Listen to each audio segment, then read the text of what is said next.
Nobody beats Talking Joe, an international podcast. Brand new.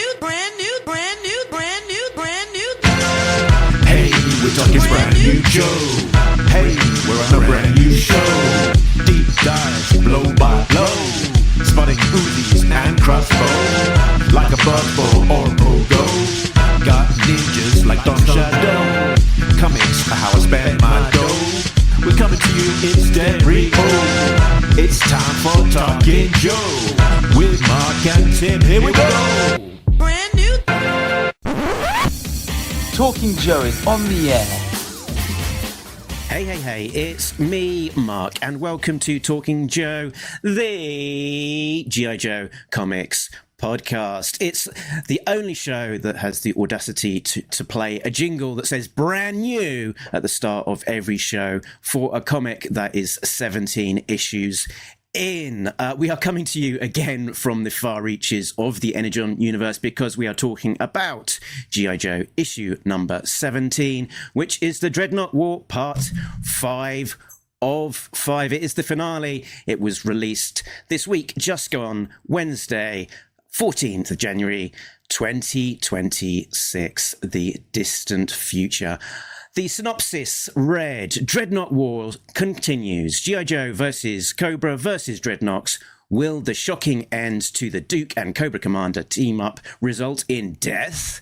And a last page twist that will change G.I. Joe forever in the Energon universe. Now, did the comic deliver the potential that synopsis promised? We will find out over the course of the coming minutes. And joining me, as always, to discuss it, it's a real American Tim. It's Tim Finn. Hello, Mark, and listeners and viewers. Hello, Tim. And we will not be doing this alone. Today we are joined by a special guest. It is Carl of Carl's Collection. Hello. Greetings, Carl. Carl, you have a fancy microphone and headphones, so you must have been doing this for a while. Dude, a couple of years now. Yeah, I'm an original art collector, and I love when people share things that they enjoy. And I thought, you know what, I can do that. So that's what I did, and it's been a lot of fun, just kind of sharing, connecting with people that like the same type of things. So yeah, been loving it. Very cool. And we are live at the time of recording, which actually technically we are always live at the time of recording, but we are live streaming to YouTube. And joining us live, Paul. Hello, everybody. The Canadian survivalist, Infinite Entertainment. Hello, Jungs. I'm not quite myself today, but I'm not sure why. Okay. And it looks like we've lost Carl temporarily. I was just about to ask Carl, where are you broadcasting from? And can you point to a couple of things behind you and tell us what they are? And here's G Unit. It's Greg Augustin. I've got my copy of Command Files Volume 2, recently released and very kindly sent in the post by the After Action Report team. That is sitting upstairs for some light bedtime reading.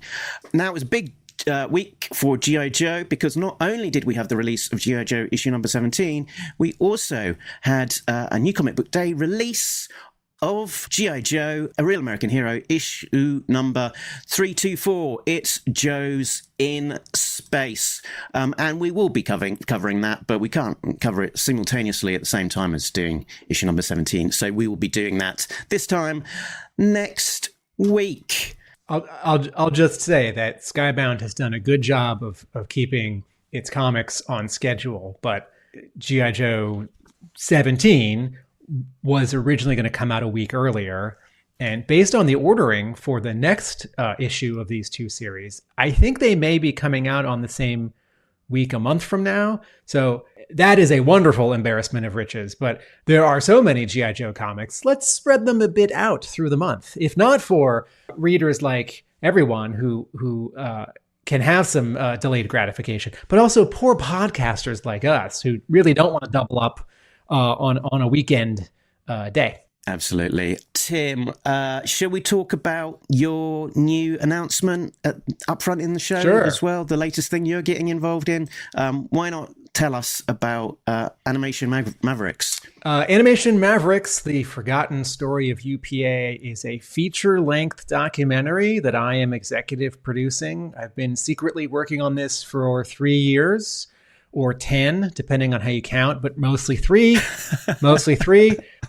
This is completely unrelated to... And Carl's back. Hi, Carl. How about that? Technical difficulties. Animation Mavericks is completely unrelated to G.I. Joe podcasts, my G.I. Joe history book, The Center Holds, my comic with Larry Hama and Mark Bright coming out from Boom Studios. This is much more in the wheelhouse of me being an animator and a teacher, and also a filmmaker. And 2 days ago, at time of recording, I was in Los Angeles along with the director, Kevin Schreck, who directed a really amazing documentary 10, 15 years ago about Richard Williams, who was the animation director on Who Framed Roger Rabbit. And that was called Persistence of Vision. And he is who I picked to make this documentary about UPA. UPA, United Productions of America, was an innovative studio in Los Angeles that made animated shorts in the 1940s and 50s at the same time that MGM, Tom and Jerry, Warner Brothers, Looney Tunes, Disney, Silly Symphonies, and Donald Duck and Mickey Mouse, Walter Lantz, Woody Woodpecker, that studios were making cartoon shorts for theatrical release. And it is interesting and sad that kind of no one knows or remembers UPA. And so we're going to tell that story. Joining us for this feature-length documentary, which is to say an hour and a half or 2 hours, is Rachel Gitlovich, who is an American living in France, and she's our animation director. This is a live-action documentary based on interviews with experts, but we're going to have 25 minutes of original animation in the documentary because we have so little archival footage that where one of our interviewees is telling a story or we have someone reading from a diary, we are going to present visuals that we are animating to recreate those scenes.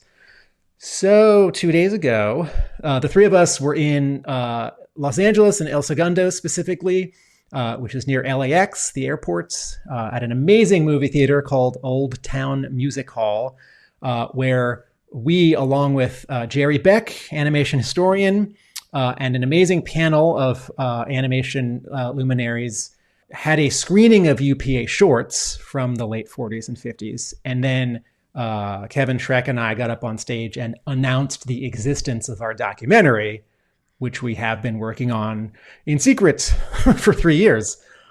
And then our announcement made Variety, which is very exciting. So if you go to that, that second slide, there's my name and my quote. Both Kevin and I, as film historians and animation aficionados, are grateful to have the Buzzsusto family's blessing and cooperation in creating Animation Mavericks. Said Finn, there's never been a major feature-length documentary telling the story of this important chapter in cinema, and it's a privilege to be the first to do so. So Stephen Buzzsusto was the president of UPA. His son, T. Buzzsusto, 20 years ago and more, was making a documentary on the studio. He did not finish that documentary and he died. And I picked up the baton with his daughter, Sylvie Bosrau, who is now the sort of third generation in this family, have been moving the documentary forward. Sylvie was there on Thursday, and I met her kid. So we had a third and a fourth generation of this family legacy in the theater, along with other friends and family. And it was awesome. Very cool. So let's get to some of the comments coming in. Yorktown Joe, I have this G.I. Joe issue but did not read it yet, so I might catch you on the replay after I have read it. You're relatively safe up until the end of the gallery, at which point we get into the plot breakdown and properly into the spoilers. But yes, certainly we will be in the detail of the spoilers, so if you haven't yet read this issue, more than welcome to wait until the replay. Checkpoint Alpha is in the chat, and Yorktown Town Joe also confirms that he was able to get the center holds ordered from his local comic book store. Hurrah and huzzah! So let's do the thing we do with our new guests, which is to sort of check in. And Carl, maybe you can tell us a little bit about the room you're in, the space you're in, and your attachment to G.I. Joe. Yeah, so this is the collection of Carl's collection. This is my kind of the area that I have in the house that's just kind of for me, and it's a place to kind of house all of the all the collectible stuff that I've amassed over the years. So the kids are welcome to be in here. So it's not like I'm not like, don't touch anything. It's just it's nice to be able to have a retreat once in a while to go to. So yeah. A fortress of solitude. Carl, can you tell us geographically where you are? Yes, I am just outside Philadelphia, Pennsylvania. Okay. I'm in Boston, so we share a time zone, and Mark is in England. Yes. And Carl, can you point to 2 or 3 things over your shoulder and tell us what they are? They don't have to be expensive or valuable necessarily. Yeah. So I don't have a lot of, actually, surprisingly, as far as art goes, I don't have a lot of art in this room yet. I'm still part of an art collector is, do I spend money on framing or do I spend money to buy more art? And it's a problem that I need to rectify. But the reality is it goes more towards the art. But anyway, so I do have some posters in here. I'm a big fan of Francisco Francavilla. And he did a series of Mondo posters. So I have Halloween, which is one of my favorite horror movies, and then the Planet of the Apes franchise, which is a huge. I love that series as well. So those are some of the things I have on the wall. One of the things I love back here is the spinner rack of all the comics. So it's just comics that make me happy to look at, and that's what I have back here in the room. So. Yeah, I desperately want a spinner rack of my own. Hey, kids, comics. Yeah. Francisco Segala, bringing it back to G.I. Joe, did the art for the G.I. Joe classified Duke. That would have been, 2020? One of the very first classified figures. Francisco Francavilla. Francavilla, yeah. Yes. I said the wrong Francisco just then, didn't I? But okay. the right reference. But still a G.I. Joe one. Yeah. Carl, am I seeing Yes. the cover to Uncanny X-Men 300 behind you as a poster? And it's got the hologram stuff? It is. It's so the movie posters were from Mondo, and they also did a series of comic book variant cover poster prints, and that was a San Diego Comic-Con exclusive the one year. And so Uncanny X-Men 300, I'm a big, the early to mid 90s is when I was, that impressionable 11, 12, 13, when I was reading comics and was really turned on to comics. And Uncanny 300 was one of the ones that I kind of gravitated towards and attached to. So when they did a print of that, I was like, okay, well, I need that one. So yes, and it does have the holographic foil on it as well. So in terms of spending money on more art or framing, I used to feel that pressure. Having art loose in an Itoya folder, in those individual sort of Mylar sleeves that are kind of stiff but totally clear, or a flat file. Folks, there's nothing wrong with that because you can hold it in your hand, right? Where if it's in a frame on a wall, it's 2 steps removed now. And flipping through an Itoya folder, whether it's some covers or some pages or some sketches or some combination, is very much like if you visit an art dealer at a convention or an artist selling their art at a signing, sort of that's like that experience because it's sort of the closest to the moment when you bought it because someone brings a folder of 30 pages and you have the money to buy one. So Carl, you have my thumbs up for not framing a lot of art and just keeping it in piles or in a cool folder.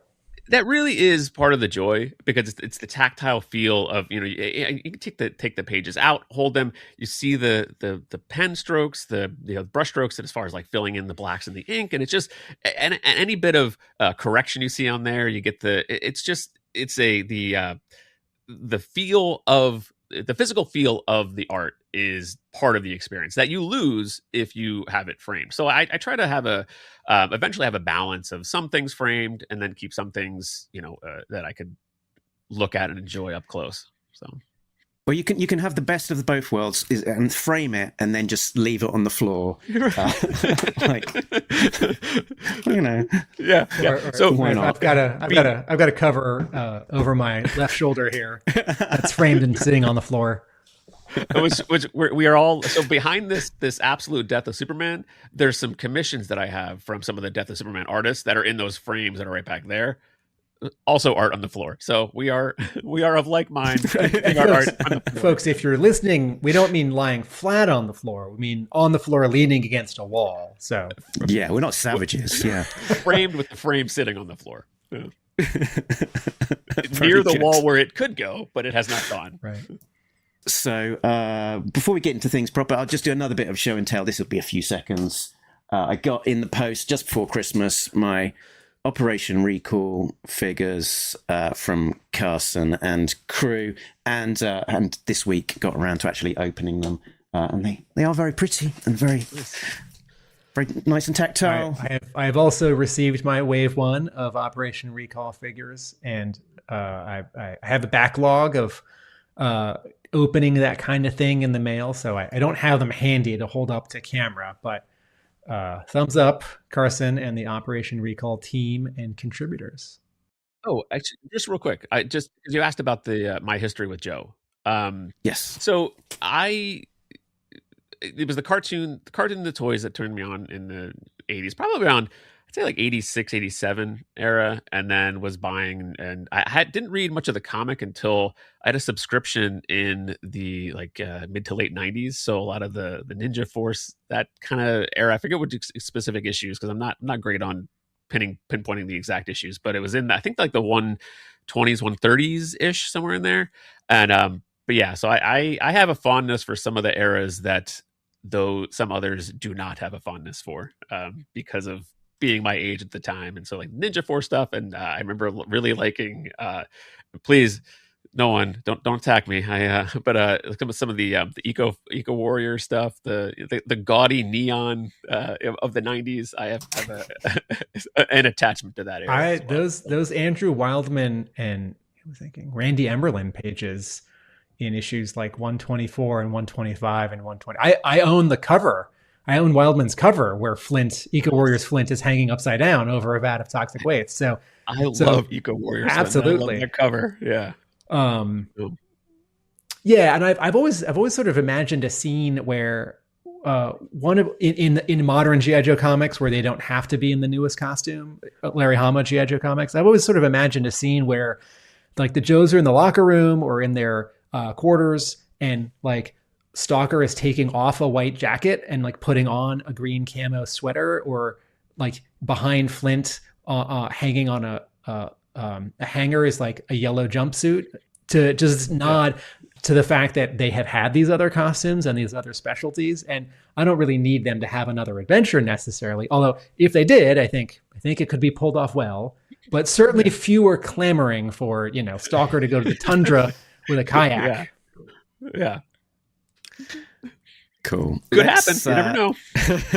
Let's get into what's been happening in the world of the Energon universe this last couple of weeks, shall we?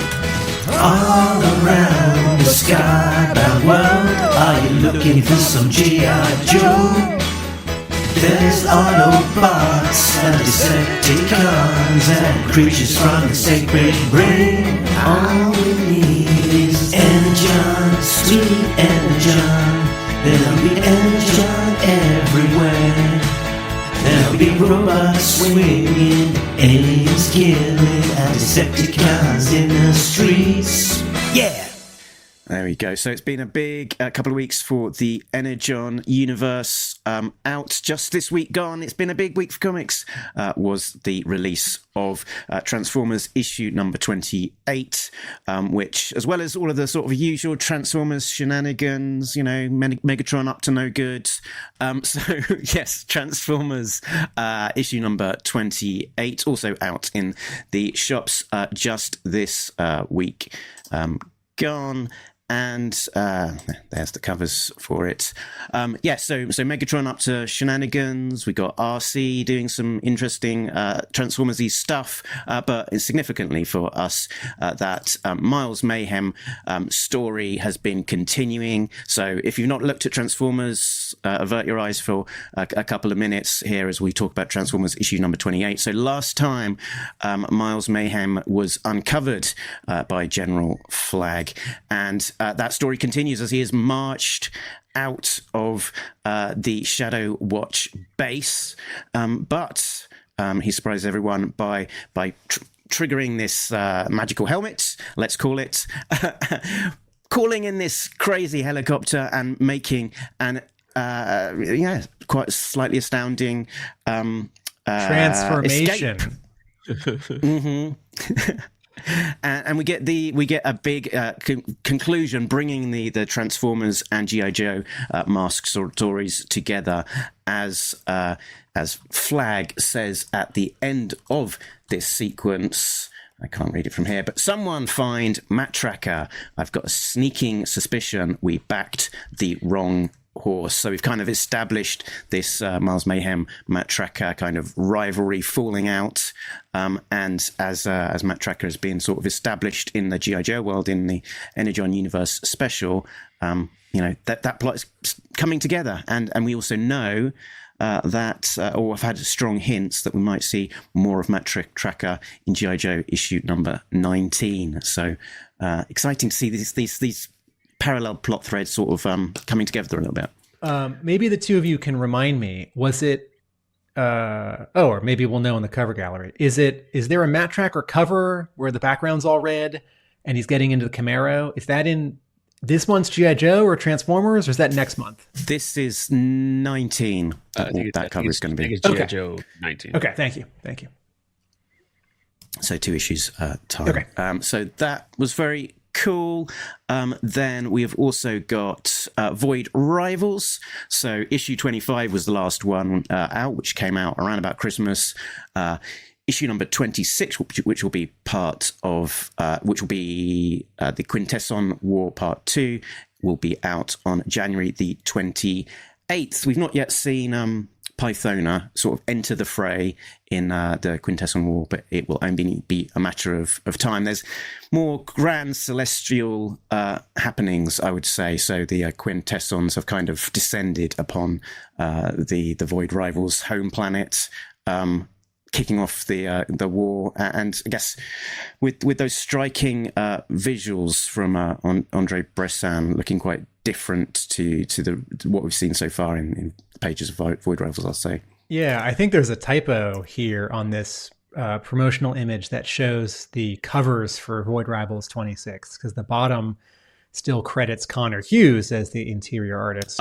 Yeah. Carl, I wanted to ask, are you doing this properly? Are you reading G.I. Joe and Transformers and Void Rivals? Doing it all. Yep. Okay. Yeah, all 3. And Carl, for listeners and viewers who are only reading G.I. Joe, but have a couple extra bucks every month, how would you suggest that they spend those couple extra bucks if they're only reading G.I. Joe? Of all the things that they could buy, food, shoes, umbrellas. What if someone had an extra $8 a month and they're only buying G.I. Joe in the Energon Universe? What might you suggest they do with it? I would suggest reading Transformers month to month, but I would also recommend diving into the Void Rivals trade paperbacks, because I do think that Void Rivals reads a lot better in chunks, whereas Transformers on a month-to-month basis kind of gives you a little more to talk about, more to experience. And I feel like there's some bigger moments that are happening in each issue of Transformers. It slowed down a little bit with the initial changeover with Robert Kirkman, but I think now that's ramping up now that he's kind of got all the chess pieces where he wants them. Yeah, I would say pick up Transformers and then experience Void Rivals, because it's a lot. I mean, Void Rivals is the new big mythology, so I think it's easier to digest and keep track of in reading the trade paperbacks. Fascinating. Or deluxe editions that are out. I mean, there's the first volume's out, which you can get all the first 12 issues of the Void Rivals in a nice deluxe hardcover, which is a beautiful book, and you can get that relatively cheap online as well. So, or in stores, like, yeah. So I Folks, don't don't buy comics online. Go to brick and mortar. No. Drive typically 10 what miles, I do is whatever is 20 miles, 100 miles. Generally my rule is if it's $50 or less, I try to buy it in store. But when you do like some ridiculous, large, unnecessary editions of books that are hundreds of dollars, then I kind of maybe look for a dealer online that might get a little bit of a break of a deal. But yeah, buy local. And you like Void Rivals and Transformers? I do. Yeah, very much. Void Rivals. I only say the way to read that because I struggle sometimes month to month. As far as if you ask me, what's going on in Void Rivals right now? Yeah, it's not as easy for me to just jump on and say this is what's happening. I can maybe get some of the storylines, but there's a lot going on with multiple different plot threads. So yeah, I think this might be the comparison. So we're all sort of the three of us are soaking in G.I. Joe and Transformers mythology and history, shows, movies, comics, toys, and people who are new to Transformers or new to G.I. Joe might find it intimidating because there's so many characters. And I think we sometimes skip the part where there are too many characters and it's intimidating. And we say, no, it's just awesome. Just read it. And Void Rivals is sort of now our chance to experience something new that's big and expansive. But we don't have any benefit of 30 or 40 years of history. And there are no toys and there's no cartoon. And there have now only been 25 issues of Void Rivals. And I agree with you. I have read them all and I've read them all twice. And I still don't know all the characters' names. And I'm still, some of the factions look similar to the other factions, like the 6 pilots or the 5 pilots who were in the last 2 or 3 issues. It's like, they all have very, very slightly different visors on their helmets. Which is the main guy? And and what I'm saying is I need to read it even more carefully and 3 times a month. I need to read each issue 3 times. But it is a very rewarding so far because I read them all month to month. Actually, that's not true. I jumped on Void Rivals later because I was initially doing Transformers and then the Duke and Cobra Commander when the miniseries came out, and then I waited. And I think it was this. I want to say I picked up the first trade for Void Rivals when that came out and read it in chunks like that because it just I wasn't aware like when things were first happening that it was tied to the Energon universe. So. Very good, but I think I'm of the same opinion around thoughts on Void Rivals and for Transformers. The thing for me of reading it monthly is those little sort of unexpected bits, particularly around sort of the mask and that kind of thing of just having 1 or 2 pages sort of giving that sort of explosive bit of excitement. Yeah. And I love having that is on a month to month sort of makes that sort of quite exciting. Whereas if you were to sort of read that more condensed in a trade, I think that element of just having a single page per month or, it would be a different dynamic where it would be less exciting and keeping you going to the next month. Yeah, agree. Yeah, I like how random kind of Joe characters might pop in, and it's not overwhelming. It's not too much. So if you're strictly a Transformers fan, having this character pop in doesn't interfere with the story. It doesn't necessarily. You don't need to identify like, oh, that's a G.I. Joe character. That's a character from So I think they're doing it intelligently. I really enjoy how they're just kind of peppering in things that make sense when it makes sense to have a crossover type character in the series. So I love those little surprises reading month to month. Our listeners and viewers may want us just to get into the issue finally, darn it. But this is a good segue to a sort of larger thing that when we talked about this new issue, I did want to talk about. So I'm just going to talk about it now, which is and we have talked about this before, but I sort of caught a word in my head, which is wonder. And it's surprise and wonder. And here we are on issue 17 of G.I. Joe. And if you count the 4 miniseries, right, we're now 2 years in. And if you compare the feeling of G.I. Joe in the Energon universe to, say, 2 years into the Devil's Due run, right? 2003, issue 23, 24, 25, a Devil's Due, or the Marvel run, right? In 1983, issues 23, 24, 25.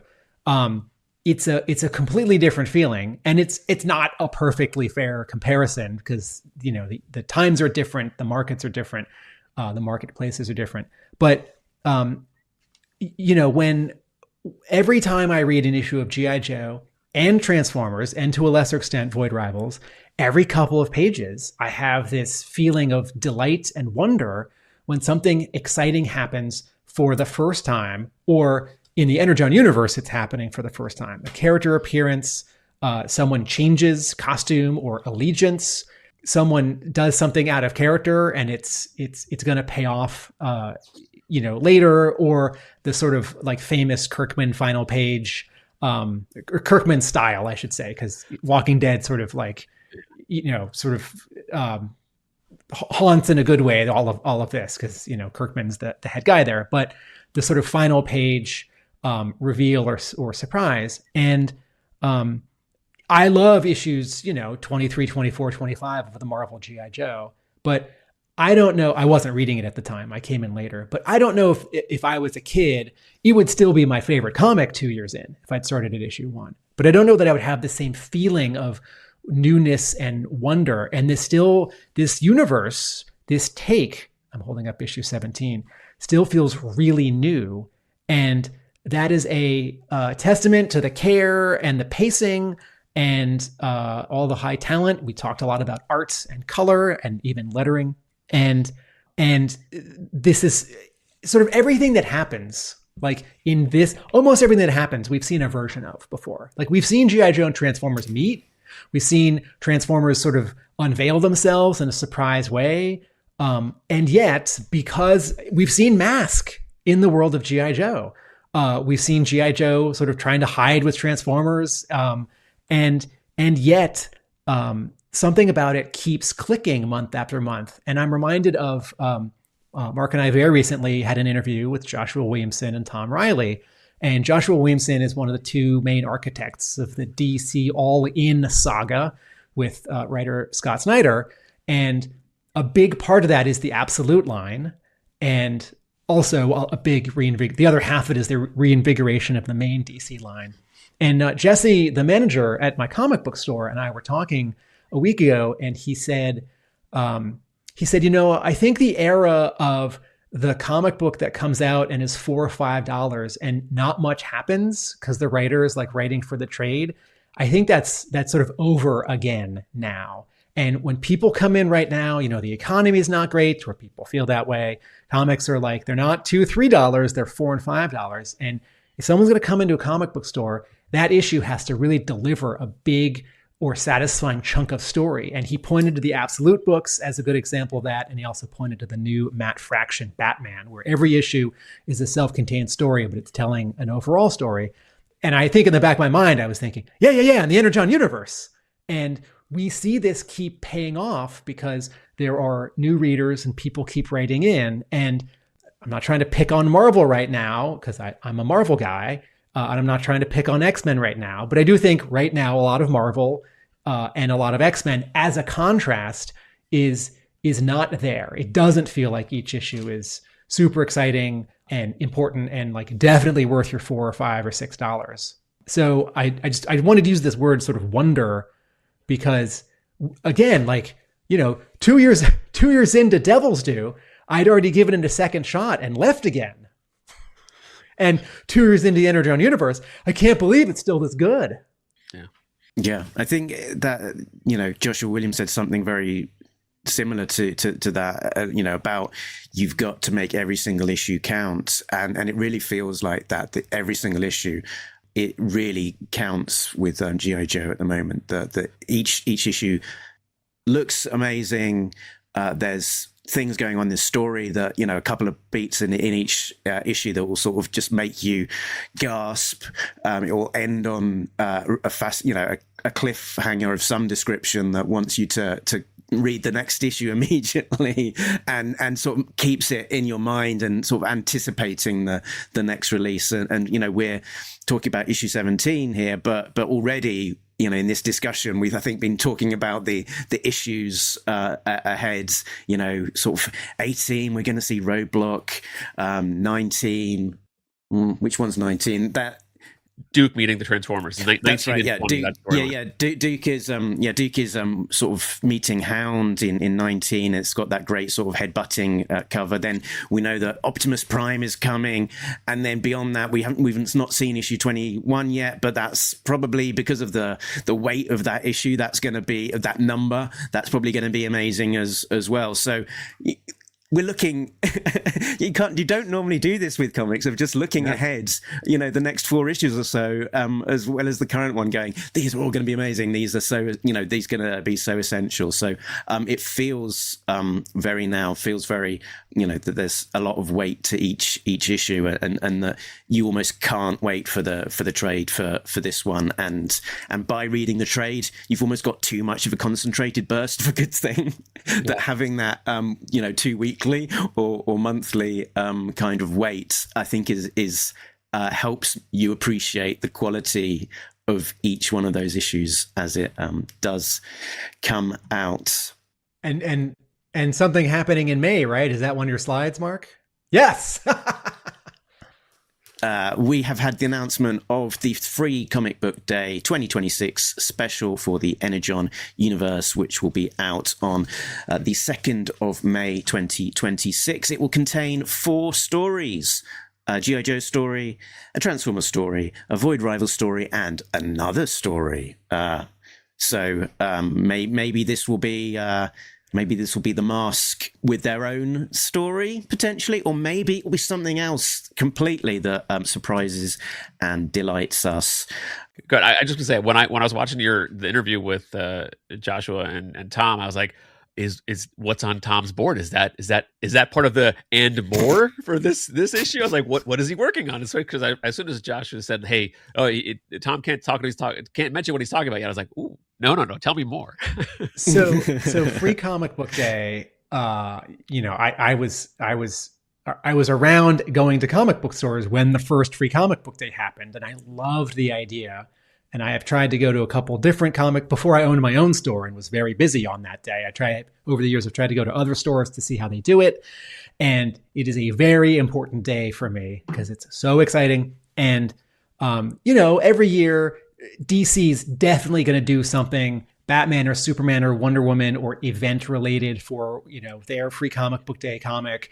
Marvel's definitely going to do something for whichever character or team is getting a movie that year or that week or that day before, you know, like Fantastic Four or Avengers.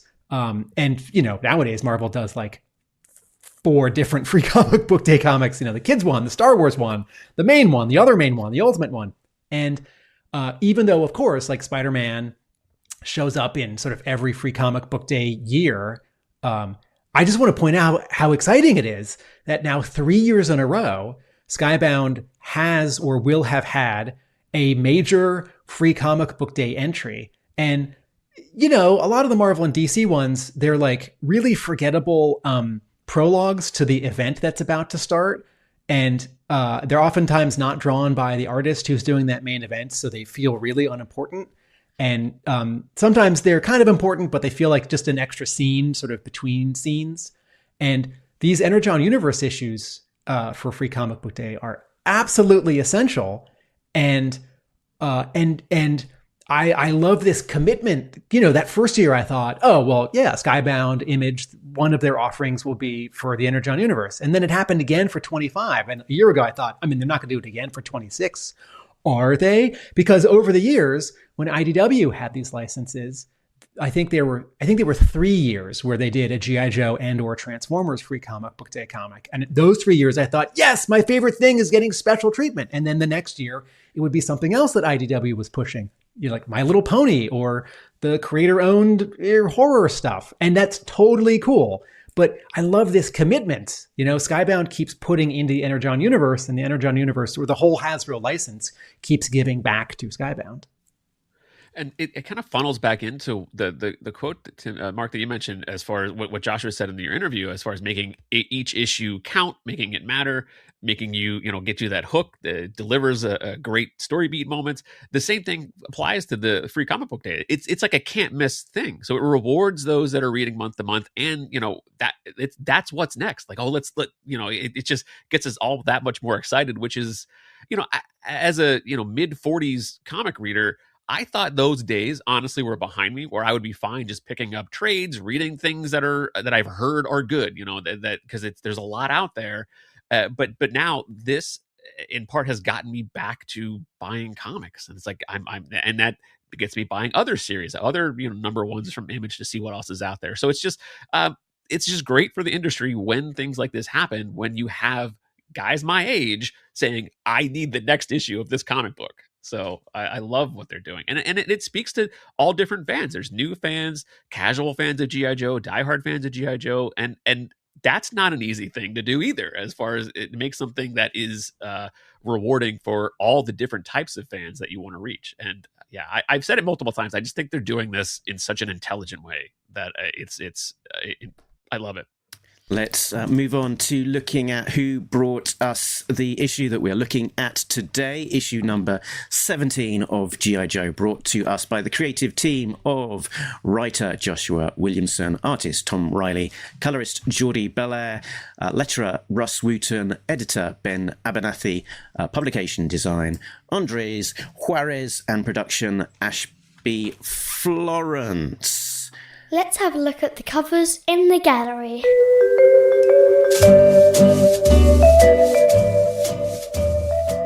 Cover A is drawn and colored by Tom Reilly. This continues a visual trend we've been seeing for this story arc. Each of the covers have focused on Duke and Cobra Commander in the desert with a blue sky. And this cover is a tad unusual because it's a wraparound.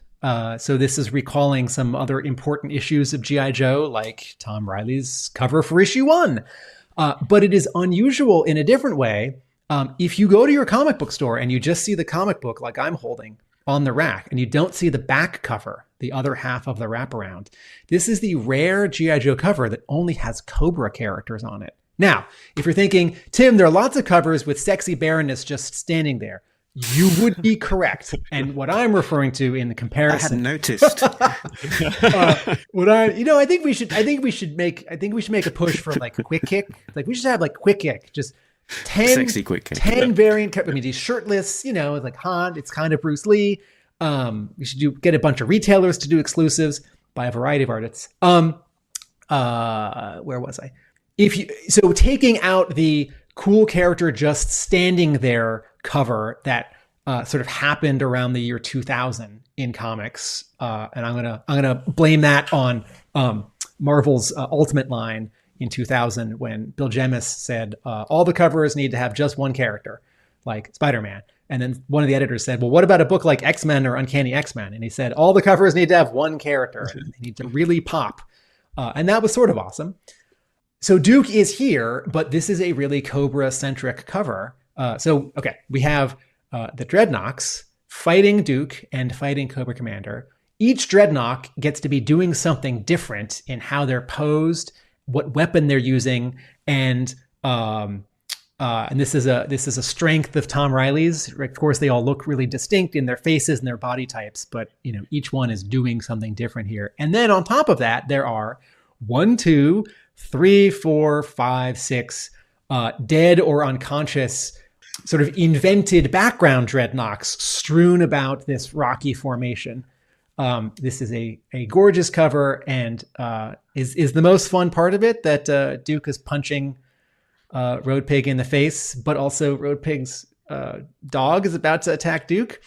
This cover is in no way referencing A Real American Hero number 200, but I like to reference A Real American Hero 200, and that is a prime example of Duke and Cobra Commander fighting in the desert in that other universe. What a gorgeous cover. And there's a really nice compositional element that Reilly's doing, which keeps your eye in it. We're actually looking in sort of a giant oval, because on the top left and the top right, there's this rounded rock formation. On the bottom right, the rocks curve in again. And then on the far left and the bottom left, Road Pig and his weapon, and the way that his arm is curved up, we're sort of looking into an oval portal on this composition. So your eye stays within.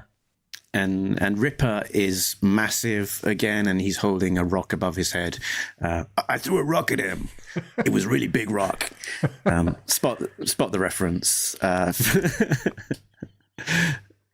Cover B is drawn by Lee Bermejo. This is this is a gorgeous and intense portrait of Destro. He's turned 3/4 toward us. His fist is up. His head is a bit bowed, but he's looking at us. Reflected in his head and sort of cheek is CoverGirl running or walking toward him, holding a pistol. Behind him is Flame. The sense of surface planes on Destro's mask. There are artists who draw Destro and he's definitely wearing a mask. And there are artists who draw Destro with a face that can do anything, and then it's maybe inked and definitely colored as if it's metal. And this is absolutely in the former category. Destro here, although this mask can move somehow, this is a mask. This is not a perfect human face that's like microscopically coated in silver. And this cover acts as a little bit of a bookend to Lee Bermejo's variant cover for issue 1, which similarly had a fiery background and was a different camera angle. But in sort of the story description was the same, in that it was a Joe heading towards a Cobra in attack. And that was Cobra Commander coming at us, and reflected straight on in his mask, his silver faceplate, was Duke. Which makes me wonder if at issue 34, there's going to be a Lee Bermejo cover of, I don't know, a Televiper, and in their visor, like Roadblock's fist. Or maybe they'll rehash Hound with Duke with his head flying towards the surface of Hound. Hound's metallic face. Yeah. Cover Girl does get a little bit lost behind the logo. Yeah, I think it's a lot more obvious once the logo's taken out. This was a cover that I'm not generally a variant cover collector, but I did get this one. In defense of Lee Bermejo's composition, if the G.I. Joe logo was where it normally is and not bumped down lower because of Dreadnok War Part 5 of 5, we would see her.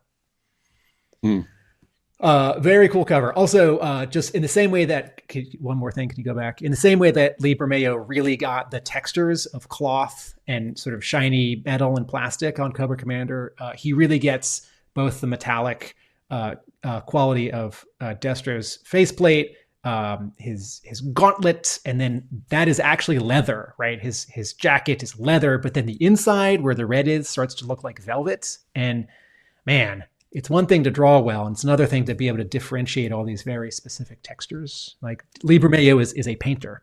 That guy can draw. Cover C, this is a regular. This is not the 1 in 10 variant. Remember, they aren't doing this right now. This is Ben Oliver. It's another one of these, what I was calling lineup, like police lineups, but maybe it's just sort of a yearbook portrait of Road Pig. There's a out of focus blue and blackish color wall behind him. Road Pig has a very thick neck and a very thick head, and he's sort of smiling and scowling at the same time. He's missing a tooth. And as I said on the previous Ben Oliver covers, he draws very distinct faces for these. So these aren't just like stock character faces or types. These are individual people, and that's really fun. And he's doing a similar thing over on the pages of Void Rivals. Mark has put on screen all 5 so far, and everyone loves the Dreadnoks because they're such great characters, right? They've got fun costumes. And they're sloppy and mean and funny and dangerous. And that's all here, right? All these characters have 3 out of 5 of these have definitely been in fights. Missing teeth and stuff. And we're talking about distinct faces. you can't help but think of Brock Lesnar, the wrestler, as being the influence for Road Pig's face in this particular cover. I'm not going to post this one again and get called out by by Ben Oliver saying no, it's all wrong. It's definitely not that guy. But I think this one, people have been looking and thinking, yeah, there must be a little bit of that in the Roadblock face. Mark wouldn't put money on this, but he would put a case of Yojo Cola on it. Yeah, a whole case. Right. Next up, cover D is drawn by Jesus Marino and colored by Adriano Lucas. This is Road Pig. It's got that explosion background that makes us think of the first couple years of Hector Garrido's package art for the 80s toys. He's got his left arm forward.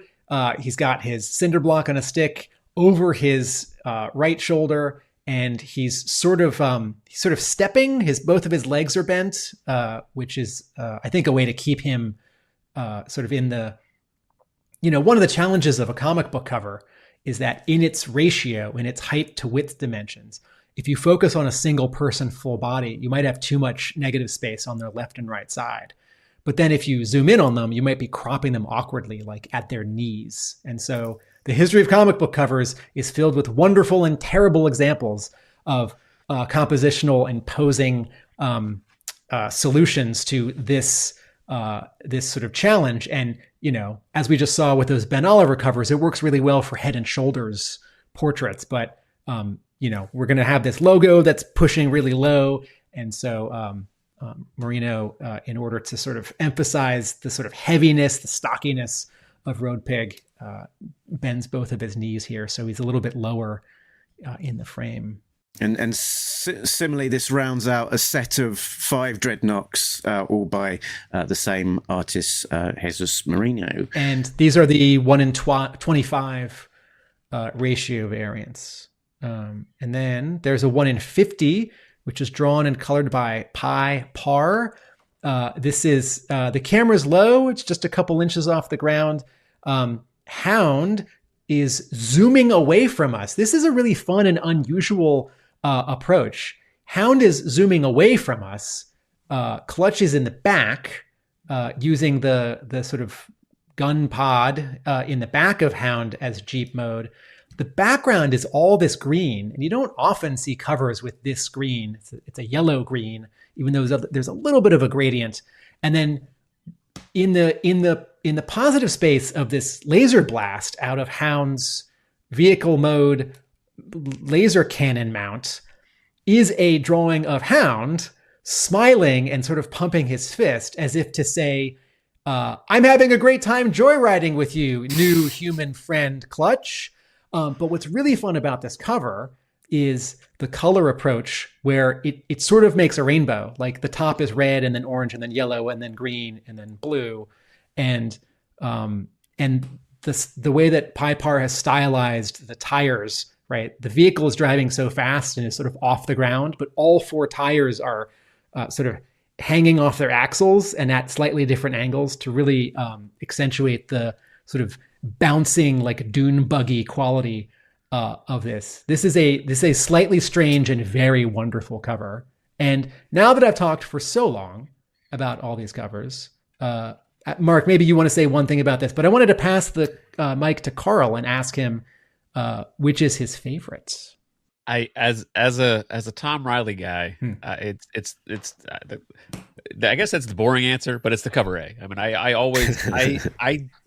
I will always prefer a cover that is drawn by the interior artist. These are, I think this one though, I think is the most interesting as far as outside of if we're going the next level outside of like for the variants. I love this one because it's just the Jeep alt mode feels like it matches the joy and exuberance of the profile picture of Hound. So it's just, you feel the excitement of Hound in this moment. So I really like that, the way that was done.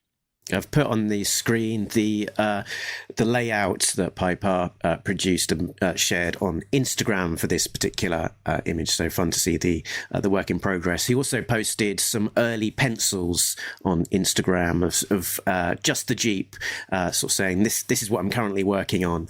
And in the comments, some people saying that is definitely Hound. You are drawing Hound for a future G.I. Joe cover. And Ben Abernethy replied in the comments, So we've got one retailer variant this month, which is Tyler Kirkham for 616 comic. It is what they're calling the war-torn variant. So one is regular and one is foil, and it features Destro with Duke reflected in the mask, and it's sort of divided into two halves. One is kind of a regular Destro, and the other is a war-torn, battered, bullet-dented sort of mask with fire in the background. And this is a companion piece to the war-torn variant that he had previously produced for, which featured Cobra Commander with, ironically enough, a shattered mask in that particular image. So let's move on to the inside of the front cover. We have we're an hour in already, and we're so this is where spoilers abound, folks. So if you haven't yet read this issue, then feel free to pause and come back after you have read it. So let's find out what happened in a plot breakdown.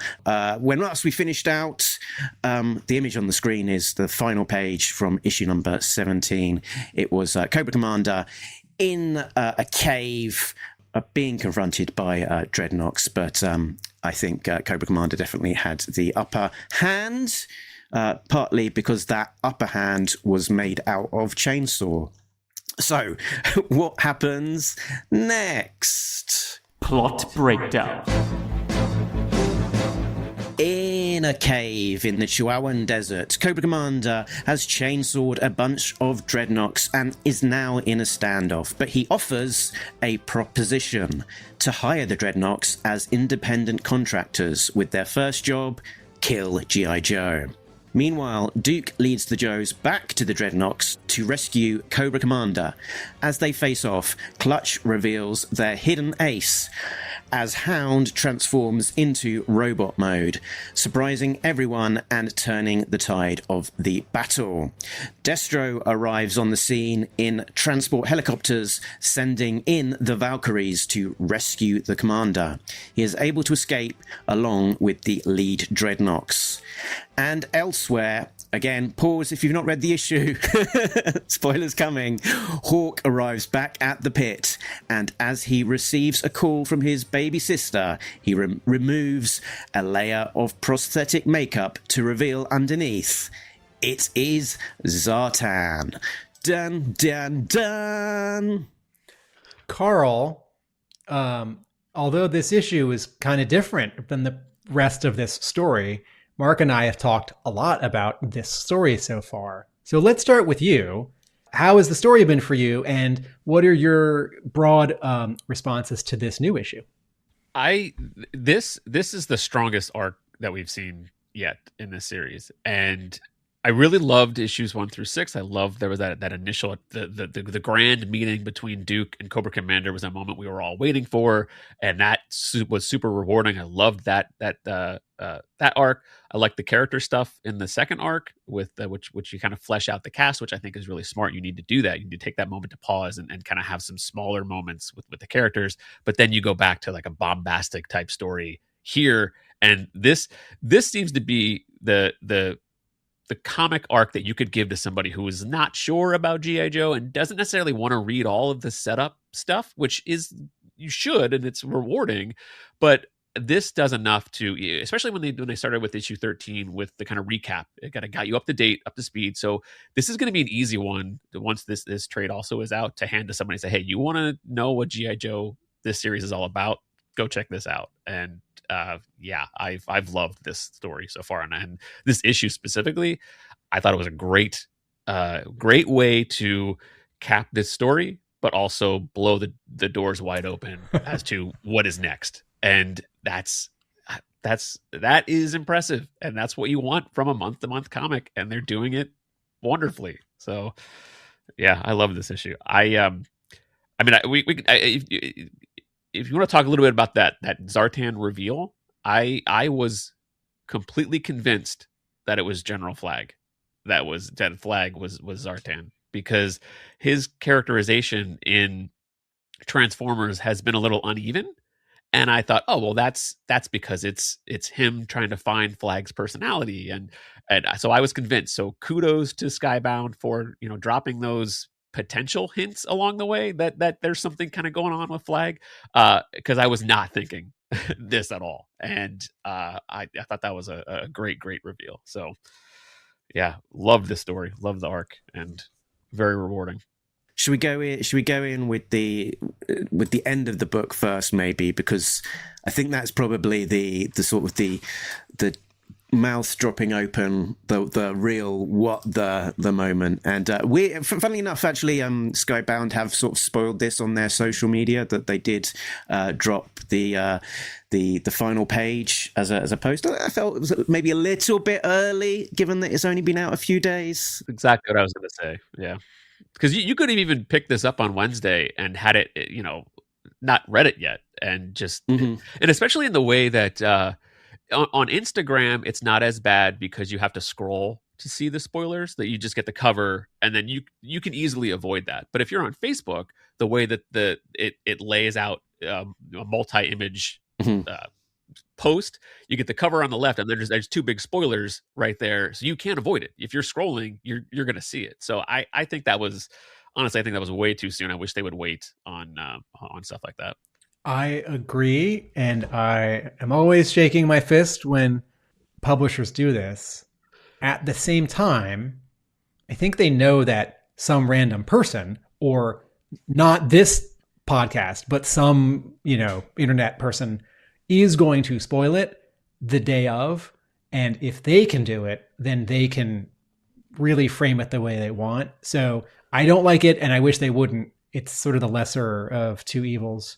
I was really surprised, and Mark and I have sort of seriously and jokingly talked in the last year about is any character that we know so far, is it really Zartan? And I think this even came up each time we've interviewed a Skybound person on the show, like, well, Zartan. I was gonna say that we sort of first found out that Zartan was sort of in the universe and in disguise on a mission somewhere in Cobra Commander. It might have been Cobra Commander issue 3. And since then we've been speculating, and top of the list from, I think, us reading that issue was Hawk. Okay. And then second choice being Flag. As Carl says, that sort of shifting characterization did seem a little bit shifty. So yeah, it was fun that sort of that initial gut feel kind of did pay off with this final reveal. Are you moving on to something else? Or are you still talking about? No, this scene. So I thought the scene was great. I do have a quibble with it, which is the first panel on the second to last page, on page 19, where Hawk is holding a rectangle, and it's a mirror. But I thought it was an iPad or like a Joe communicator.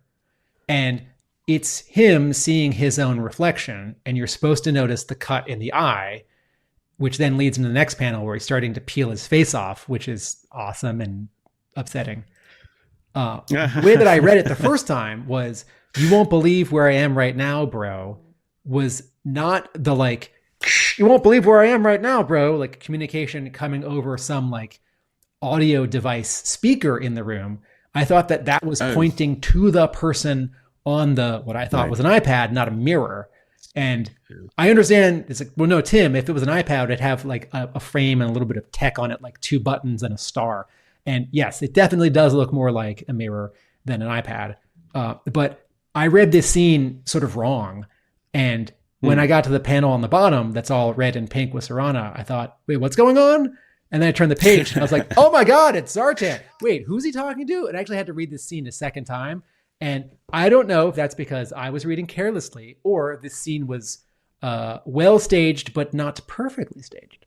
Interesting. The thing that my quibble with this last scene is slightly different, which is just that I think the damage the Hawk has here with the gunshot, and then on the next page, it looks like he's got a damage to his eye. That didn't seem especially telegraphed in the previous issue. There didn't seem to be any signs of him being wounded, and him picking up some sort of injury to his eye was not particularly clear either. But that's a relatively minor quibble. This sequence with him, the mirror, his eye, and then sort of the body horror element of that did put a very specific reference in mind, which was the Terminator. After Terminator, Arnold Schwarzenegger got some damage and then sort of does some impromptu kind of surgery to his face with those beautiful 80s sort of techniques and prosthetics. This is a good call, good catch. I do think that is purposeful. Here's a reference which only sort of coalesced in my brain after I read it, which is the third panel on page 19. We are looking past these blinds that I've been in love with since, what was it, like page 2 of Duke #1, where Tom Reilly draws Hawk and Duke in Hawk's office with all of these black lines and all these shadows cast through these window blinds, these Venetian blinds, these mini blinds, whatever they are. And for the first time, the camera is on the other side of them and we're looking past them. But Tom Reilly is composing it so that one of the blinds is blocking this face as Zartan is starting to tear off the mask. And it's just a really small tease. And I'm going to guess it's not in the script. I'm going to guess that this is a thoughtful art composition edition, but cool. Maybe it's in the script. Kudos to both of them. It adds almost nothing to the story, but it adds a lot to the feeling, the rhythm, the visual play of sort of what you know and what you think you know, the sort of visual, this is a big word, I'm sorry, poetry of the page and the storytelling. And it is another example of on what high a level Tom Reilly is operating, because this panel would be kind of just as fine if you didn't have those blinds there and we were just looking down. It's like, oh, it's starting to take his face off. Oh, who is it? I don't know. It's Zartan. Mm-hmm. But he's holding it back just another moment. And, like we see this, like there are moments in Batman shows, movies, and comics where he's coming toward us. He's walking, he's swinging, and his face is in shadow. And even though we know it's Batman, and maybe you see his yellow symbol on his chest and maybe you don't, it's exciting when the light finally breaks and you do see his face, right? All the Indiana Jones movies start with this, where you see Indy from behind and then there's a reveal. And we all know it's Indiana Jones because we saw the trailers and we know we've come to see an Indiana Jones movie, but still. Or perhaps when in Batman Animated, when it's Bruce Wayne and he's partly in shadow and the shadow is sort of creating a cowl on his face. And to that point, it makes me want to go back and reread all of the previous Hawk appearances to kind of see what foreshadowing there has been, because I think they have played with shadow on his face to kind of suggest hints of that Zartan eye makeup, and including with all of these Venetian blinds producing these wonderful shadows, and the blinds now making a lot of sense. They need to keep those blinds shut because if the direct sunlight hit his face, it would turn blue. There was a couple issues ago when he was talking to Clutch, ready to go off to meet up in Washington or wherever it was. There's a shot where he's looking over his shoulder, and I remember reading it thinking like, he looks very villainous here. Like what?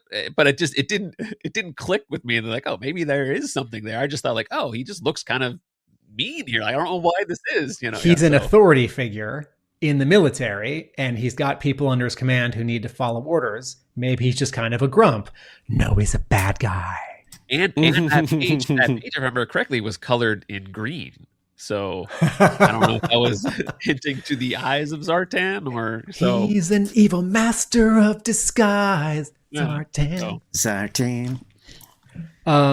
Okay, so I was just trying. I was trying on the hoof, try and find that page. I think it was issue 14. I think. It's 14.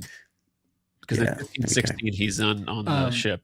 So. should we talk about the final page before we leave the Zartan reveal? Let's talk about that first page as well. Did you hear the pick up the reference there, or where he's getting the call in? Secure call Z channel, passcode Greystoke. Oh, that's Tarzan's real name, right? Lord Greystoke. Indeed. And Tarzan is an anagram of Zartan. Where's Zartan? I don't know any Zartan. Yeah, That's a good catch. I did not catch that. Right. Let's talk about that final page. He's got some scars on his chest. I was for a moment I thought, oh, I wish the scars were sort of in the shape of his like chest piece shirt thing, or I wish the shadows. And I thought, no, that's dumb. He's got the makeup or the tattoos. That's enough. He's still wearing his green military uniform. The final 3 word balloons are the example of what Carl was saying about how this arc this issue both ends this exciting arc that you could hand to someone and also propels the book forward into new stuff. Because Zartan promises chaos, and he says the real war is just getting started. And I hand the mic back to the two of you. Well, I thought as well the character spotlight at the end of the book was interesting because they have this Hawk character spotlight. And it says the shocking reveal at the end of the Dreadnok War that Zartan is impersonating Colonel Hawk begs the sinister questions. Just how long has Zartan been leading G.I. Joe, and what is his end game? You're referring to the Energon Experience page after the comics, after the letters page. Yeah, and indeed, he talks about how long he's been doing this in the dialogue. A few pages earlier, he says, "Since those robots awoke on Earth and I took on this role, I have played this game perfectly." So it's sort of suggesting that maybe he took on the role shortly after the robots woke up in the pages of Transformers issue 1, which was just before Duke encountered Starscream. So the suggestion seems to be that Hawk has always been Zartan. So where is the real Hawk? What has he been doing? Has all of this G.I. Joe interaction with Duke, setup of Night Force, all been Hawk? Yeah, there's a lot of questions, and we will have to wait for the answers. And I had to remind myself this after reading the issue, just because we now know that Zartan is in the comic. His cover has not been blown, right? He's taking his costume and makeup off just for our benefit. He's going to put it back on and continue to be Hawk. So it's not just like, oh, I'm Zartan, I'm in the comic, I'm another enemy. Hey, Zorana, chaos is coming. It's no, I can still manipulate, and no one knows. And there isn't even a countdown. Like, oh, one of the Joes almost saw me. They're on to me. It's like they still don't know. Only the reader, only Tim knows, holding this very comic book, peering down at me. And it gives the Dreadnoks that are now with Cobra, it gives them an upper hand too, because they know something that the others don't. So it's layers. I love it.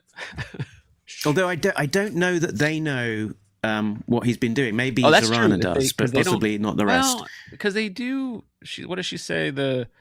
Quit the charade and join us. So, because she says, "Are you ready to quit the charade and join us?" So I don't know if that means that she knows where he is or not. So Yeah, if she doesn't know already, then it sounds from the dialogue like she does, but remembering the sequences from Cobra Commander, it sounded like most of the rest of them probably were in the dark. Then it's a secret even to them. But I think it also is.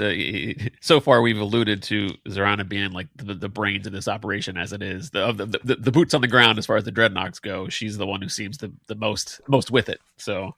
the brains of the Dreadnok operation seems like damning with faint praise, perhaps. But Cobra Commander says on page 3, you may act stupid, but I see through that. You had skills and smarts beyond expectations.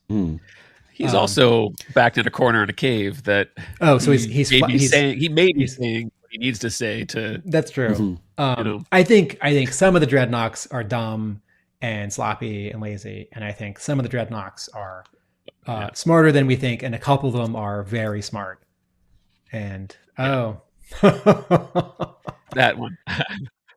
Right, let's flick back to the very front of the book then, shall we? So Cobra Commander was in a cave with a chainsaw and doing all sorts of horrible red things, let's say, to the unnamed Dreadnoks that went inside. It wasn't even Billy Bob here. It was we never found out his name. So rest in peace, Samurai Dreadnok. I just want to say, although this is a little more violent and bloody than I prefer for a G.I. Joe comic, and although I do think this falls in line with a rated T for teen comic in 2026, I do think that this first page is a good example of less is more. And if you don't show something completely, the audience will sort of imagine it worse. Yeah, fill in the blanks. Yeah, because it's like a close-up of a screaming face, splash of blood, a blurred chainsaw. We're not actually being shown necessarily huge amounts of gore and violence. Yeah, and for the grown-ups who are in charge of younger readers who might see this, and a smart grown-up will see this page and sort of know that it's worse than if there was just like a full drawing of Cobra Commander like digging a chainsaw into someone's chest. At the same time, I feel like you can hand this to someone and it's like, well, we're not really showing it. Yeah. So let's cover some exposition here. Cobra Commander is in the cave with these, we can assume, dead Dreadnoks with a chainsaw to Buzz's neck and threatening them. Ripper has the classic line here: "Leave my BFF alone, best friend forever." I don't know how Dreadnoky that is, but they do drink grape soda instead of booze, so there's a little bit of wholesomeness to the Dreadnoks, are kind of under that rough underbelly. It's the sort of the proposition here from Cobra Commander of him asking them if they want to be hired by him as independent contractors. So this is turning the whole thing 180. They've come in to kill him, and he's wanting to walk out of this situation as them being his underlings doing his bidding. This was the first moment where I thought back to our interview with Joshua Williamson and Tom Reilly, where Williamson said, the final chapter of this story is great, and you're going to love it, and it's big, and it's full of surprises, and it's unexpected, and it wraps everything up, but also, I thought, what a great turn, and that it is only page 3, and this whole issue feels like this, because this keeps happening.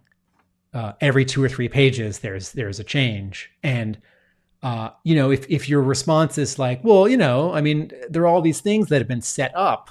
It's like, yeah, they didn't all have to necessarily, or a bunch of them didn't all necessarily have to come to a head here, and there's still the nuts and bolts of sort of spreading them out over this one issue. And it looks beautiful at the same time. Like the colors have just got such an amazing pop to them. And you've got on this page, which I think is number 3, they've got a middle panel, all white background, colors all colored pink, and you just get these incredible vivid colors. And I was reading over the Christmas period, the latest book from Garth Ennis and Steve Epting, which is also coloured by Jordie Bellaire. What's that? Partisan, it's called, which is the sort of spiritual sequel to Sarah, published by TKO, and that's coloured by the same colour artist as this, but miles apart. That is much more sort of a conventional, war comic, gritty realism. It seems unbelievable that the same artist can in her toolkit can do something as different and as vivid as this. And I love the colours on this, and particularly that panel. Let's see if I can find it. Wait, can you stay on this page for a second? Okay. So Jordie Bellaire is approaching this book a little bit like pop art, like the pop art movement of the last century, and some of that is already embedded because it's a comic book and the way that comic books used to be printed with limited color inks and dots. But look at this first panel where the background color could be anything. It could be shocking yellow. It could be sort of a realistic gray or brown because they're in a cave. It could be like red or pink to give us this sense of, rage or alarm. But it's this blue aqua, which pretty much matches this accent color for Zorana and Xandar.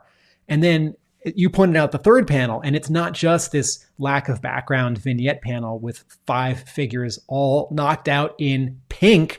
It's also that Russ Wooton does the word balloons in this panel in a very light pink. And then look at the final panel of this page where there's this splatter on Cobra Commander, which is, I think technically it's blood, but I think it's also not objective. It's subjective. It's like, what's a thing that's just going to add some weird spice to this visual? What's a texture that I can put here that speaks to the general chaos and upset and like color of this scene, which is these characters in crazy colors and blood, and but then this pink on his blue also, to my eye, like slightly refers to just all the rocks and the cave itself, and like it is not a mistake. But if an editor pointed to this and like called in someone who's learning to color in comics and pointed and said, "What is this pink stuff on Cobra Commander?" It's like it sort of has no answer. And it doesn't need an answer. It's just awesome. One thing before I know I don't want to spend this much time on every single page, but one thing I just want to call out, we can, but you listen to the show, right? Right, exactly. That's why I'm saying we can, and it could happen. But the to call out one thing that I think that Tom does so well in his art is body language, and when you have Ripper kind of admitting sheepishly, like, yeah, it's actually pretty it's pretty sweet. It speaks to he made this big bold move to kind of take Cobra Commander out at the beginning of this story arc, and then he's kind of like, well, actually, it is kind of cool, And so I love that you get that body language of him being like, yeah, just very sheepish in that. So that's it sells what's going through his brain well. So what little of it may be, but yeah. Yep. Perfect. And then, so the mission, should they choose to accept it, is to kill G.I. Joe. We're back with the Joes on their ram cycle.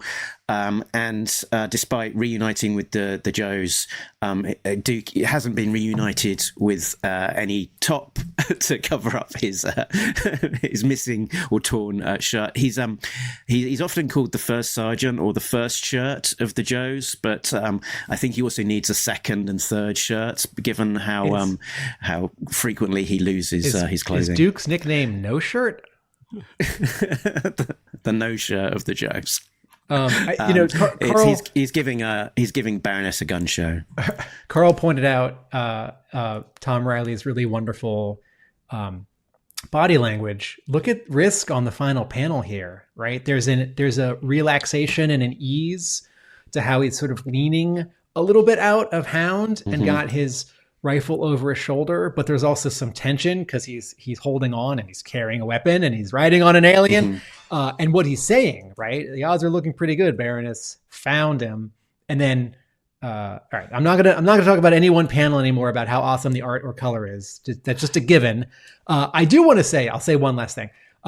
This page reminds me of pages I have seen in DC books and Dark Horse books where I say, man, this coloring is kind of ugly and not amazing. And what I'm saying here is that Jordie Bellaire is using a bunch of colors that on a similar page in the hands of a different color artist I wouldn't like, but it's all what she does with it. And I don't have a good side-by-side comparison. But okay, now I'm done talking about colors. For now. No, I'm really going to stop because we're going to talk about character and story for the rest of it. It's a given. We're going to try and hit wrap up within a half an hour. I think that's the aim. That's the goal. I do want to say in terms of story, I think I pointed this out in the previous issue or 2 issues ago, but there's this really fun balance of it's a team book, but Duke is still. He's not the star, but I'm still really aware of him, that it's sort of his story. And Williamson had such a great start with 5 whole issues of Duke, but even that had become a team book by the end. And, I've never liked Duke this much, and I've never seen this much of Duke. It's like at the beginning of the cartoon, it's like he's the star of the first 5 episodes, and he's kind of the star of the next 5 episodes, and then not so much after that. The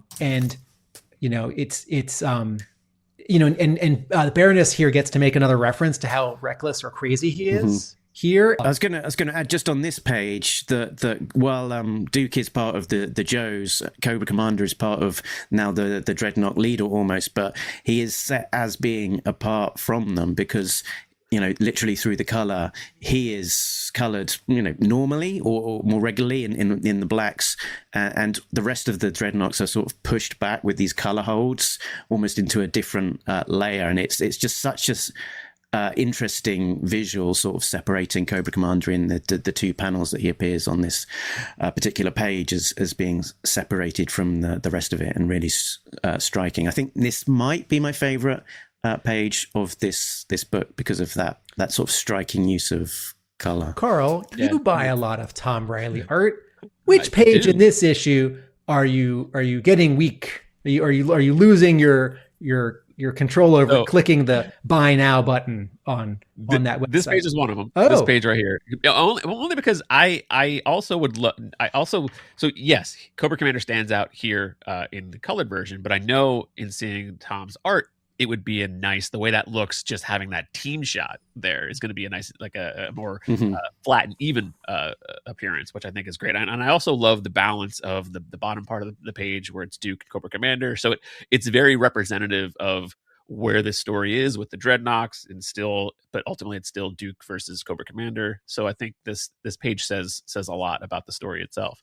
But then the other, and this is the thing, I could justify every page like, I would buy this because of this, and the hardest thing is to pick and choose, like, and I'm very fortunate to have been able to pick up what I've picked up so far, but it's a sickness as far as like, I want more, and I want to justify every single reason to pick up another page. So I could give you the other page that I would pick up because I love what Tom does is that the next page, the double page spread, because I think one of the things that I think is very representative of what Tom is able to do lies in these double page spreads with all of the action, all the small moments that add up to to show the big action that is happening.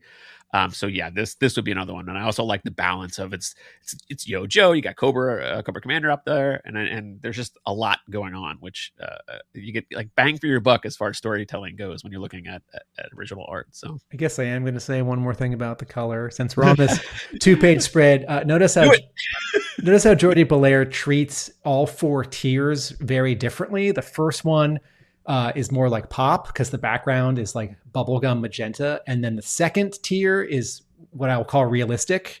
It's like a certain time of day and there's fire in the background. And then the third tier is just these green and pink knockouts where the black ink is a magenta. And then the final one, which I think we've seen before, when a transformer is transforming, you have these slight color offsets on the lettering, which I'm gonna guess is more Russ Wooton.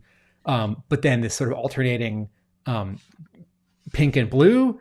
But what I wanted to talk about on this page is how much I appreciate Duke's pose in the third panel, where he's midair having launched his motorcycle. And I just love the physics of it, that his pose it's not like a moment or an inch before or after. He hasn't landed. It's not sort of an awkward pose. He's kind of flying. He's a little bit out of control, but I'm also worried about him because Ripper is coming in.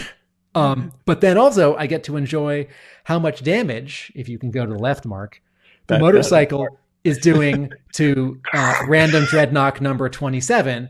And also, since I'm always ready to pick on the 3 live action G.I. Joe movies, at the beginning of G.I. Joe Retaliation, there's what in the script and maybe in the storyboard was a totally awesome sequence where Firefly like drives and launches a motorcycle-y vehicle forward and then sort of like jumps off it very similarly. But then through like over directing and kind of dumb visual effects, I forget what it is, motorcycle ATV something like becomes 3 different things, and one of them flies and it becomes a bomb. I don't know. And then he breaks Cobra Commander out of the underground prison. And I never needed that scene to get like redone, but properly. But it's happening a little bit here. Sorry to go back to that. If you go back to the left a little bit more, is something you don't pick up right away. They're taking the Dreadnoks. They're like, we had enough. We're leaving the battlefield. Like we're out of here. No, but they're taking Ripper away. Is that Ripper? Okay. Oh, it is Ripper. Yeah, because he's had the most brutal. Oh yeah, that's true. That's Ripper. That first. I did. And that's a bit of nice continuity because 2 panels earlier, Buzzer is still holding him. Yeah. That's cool. Yeah, that's again so rewarding. So I try not to, when I play the game of which page would I buy this issue, I try not to sometimes pick the obvious one like the splash page or the big reveal page.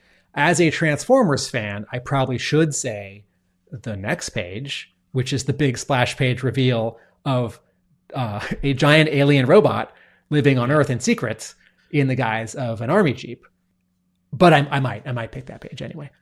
There's again, it will be in justification for every single one, but I actually like the page after that with the splash page, just because just from a money standpoint, you can't.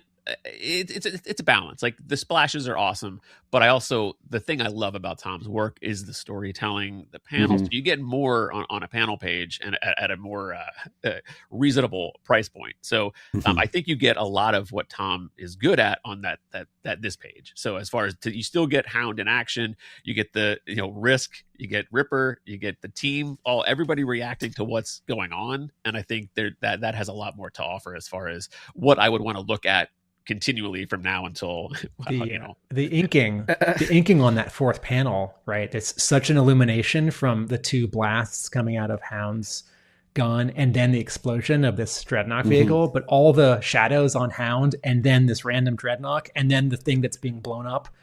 It's so satisfying. Yeah, which not to totally skip over that amazing splash page, but it's just. I mean, a lot of artists could handle. It's like the script is like Hound, full-bodied, punching the ground, clutches up on his shoulders, ground is cracking, couple Dreadnoks getting thrown away. Many artists could pull that off, probably as well as this. The page that follows, you're right, fewer artists could pull it off as well as this.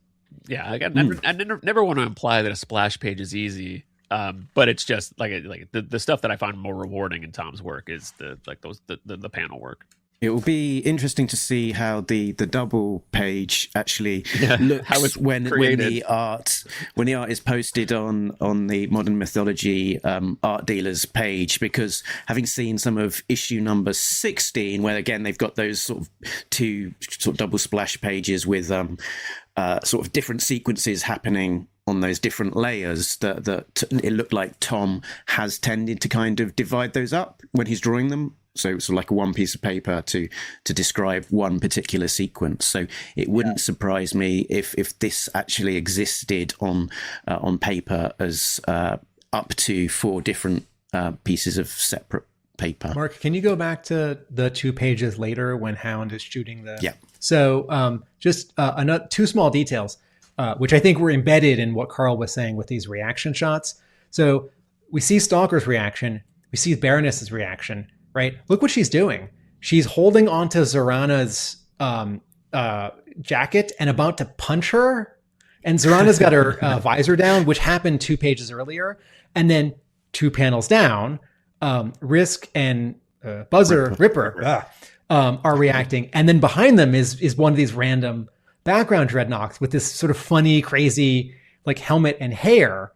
And it's the kind of like, that's just a little, it's not quite a joke or a punchline, but you can imagine in the hands of if this was a scene in a movie, like a lesser director would like cut to Risk and one of the bad guys, and then like cut to like one of the sort of non-player characters and would give this too much of a moment, like, whoa!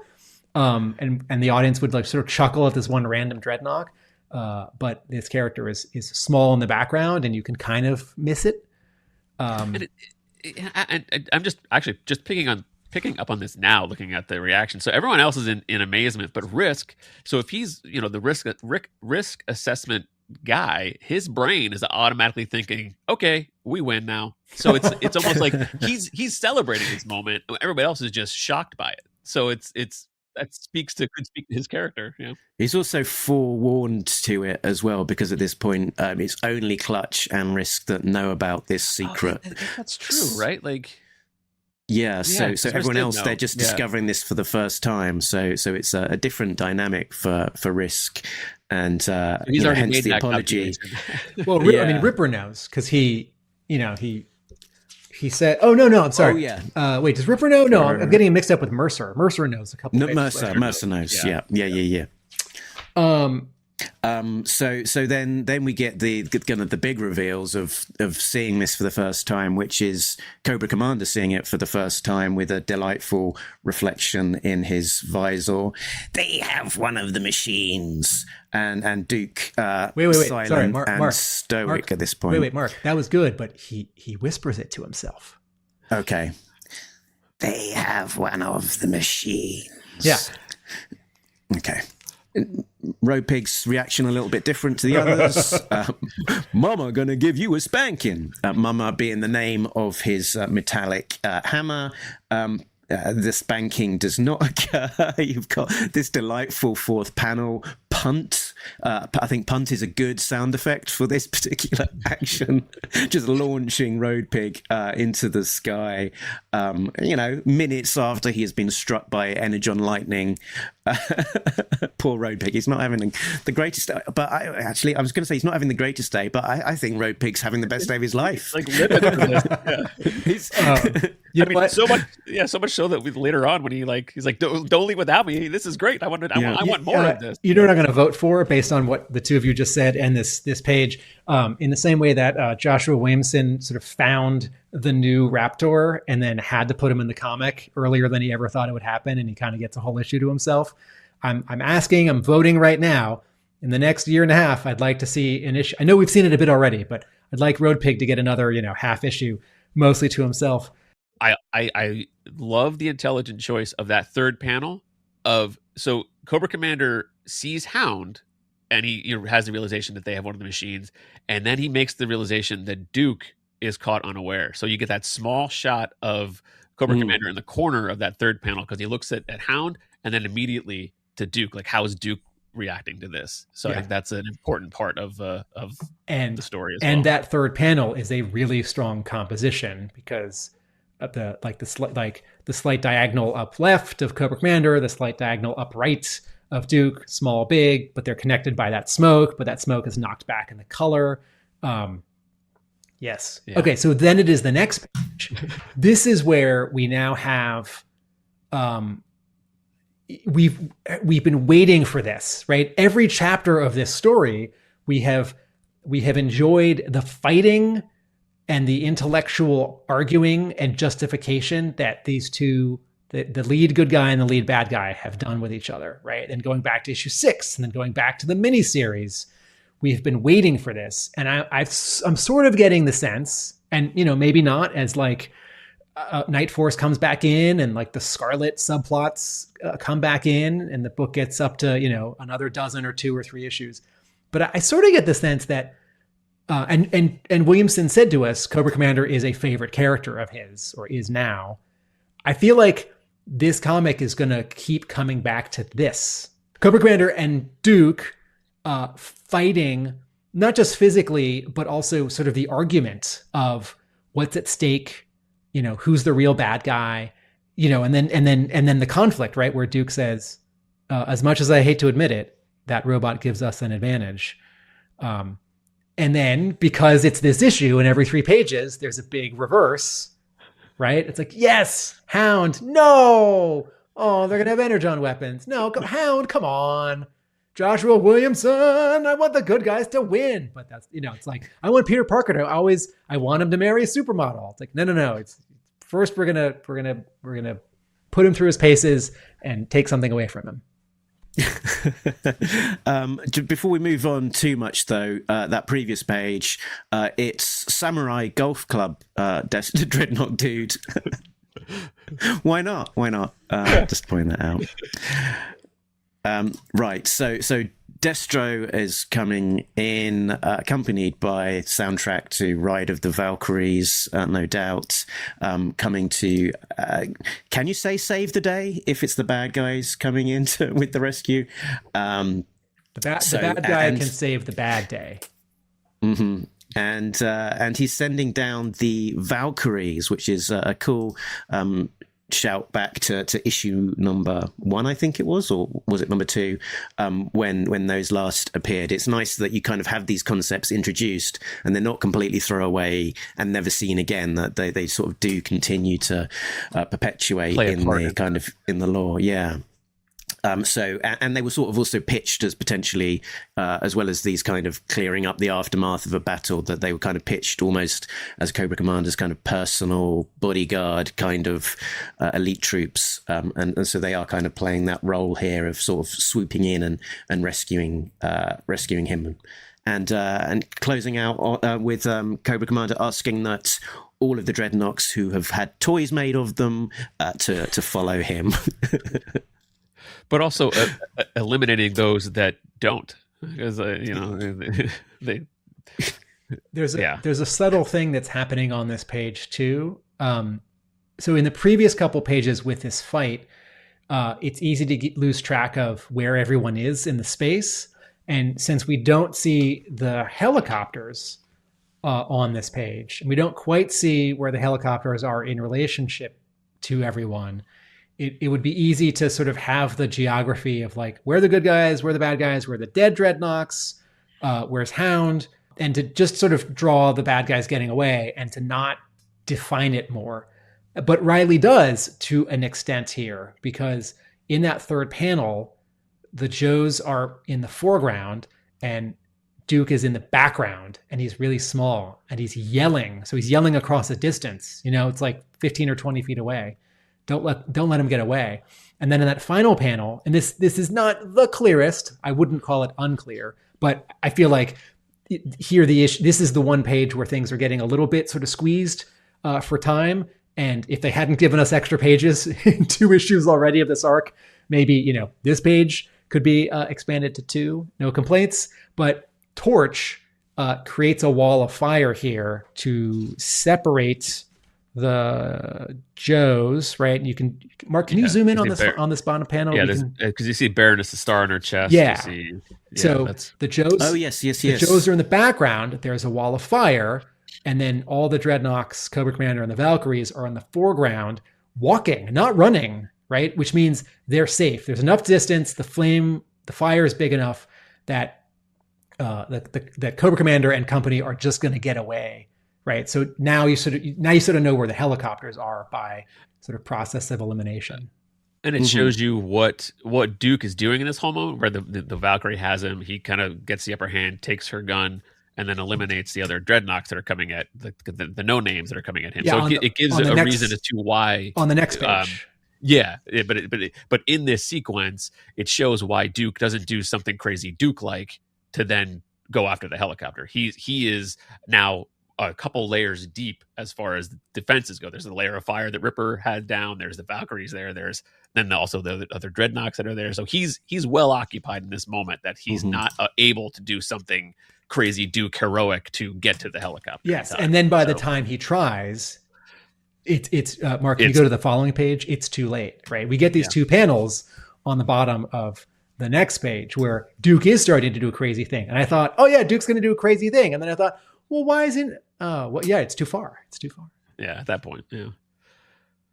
And then you get Duke is captured a Valkyrie's pistol, which is a laser pistol, which is why he's shooting those 4 Dreadnoks with that blue laser effect. But the Cobras are making an escape in their Ashby style helicopters with Road Pig jumping onto the landing gear, and the weight of Road Pig almost pulling down the entire helicopter. Mercer is having to struggle on that stick and pop all of his veins in his arms to take off. And then the next page, we get this sort of like it hurts. It's an insult, right? It's like salt in wound, but it's also a version of honor, right? Where Cobra Commander got away sort of fair and square. He's got the superior forces here in terms of power and people. I'm imagining this panel, every Joe reader, their hearts sunk when they saw this panel, like, oh, cool, he's getting away. Like, oh man, he's getting away after all of that, right? Duke came so close. And I just want to read it again, right? The yelling from 2 pages earlier, don't let him get away, right? Yeah, it's like, I went through all of this and now this is happening. Like I went to all of this pain and he's still getting away. Yeah. But I love the moment on this page where I read this issue, and then afterwards is when I actually watched your the interview with Joshua and Tom, and when he referenced the kind of FU moment to in the comic, like that's this. It's like, see you, soldier boy, so giving him the salute. Right. They weren't going to spoil it, but they teed it up a little bit for us. Yeah. Mm-hmm. And then as they sort of make their getaway, the dynamic shifts and the Joes are left on their own. It's at this point that sort of Duke can finally have a pause and react to that, the fact that Clutch, his best buddy, has been keeping this secret that his Jeep is actually a giant transforming robot, which is also Duke's nemesis and mission that he has been on since Duke issue 1 to get to this point. So we get a fairly visceral reaction of Duke just clocking Clutch in the face with a crack, a moment not unlike the Avengers of Hulk sort of doing that sideways punch to Thor. Not to take us backwards real quick, but I just remembered I want to talk about the on the salute page when Cobra Commander is taking off there, that third panel where you know that there's something coming. There's that conflict between Destro and Cobra Commander, that ongoing conflict. But I love how the squinting of the eye of Cobra Commander doesn't necessarily match the words that he's saying. It's Cobra Commander knowing that Destro is up to something, but it's him not fully addressing it. It's just him saying, it took you long enough, and Destro addresses that. But it's that Cobra Commander is still one step ahead of Destro. Look at where Cobra Commander is looking. He's looking his head is aimed at us. Right. Because he was looking down the helicopter. But in this third panel, his eye is all the way to the right. Right. He's looking sort of over his shoulder without turning his head. Also, in that middle panel, you see this background behind Duke, curvilinear perspective. The way that the ground plane below Duke is actually like a globe. It's a sphere, and it's curving away on the left and curving away on the right. And Tom Reilly didn't have to do that. That's awesome.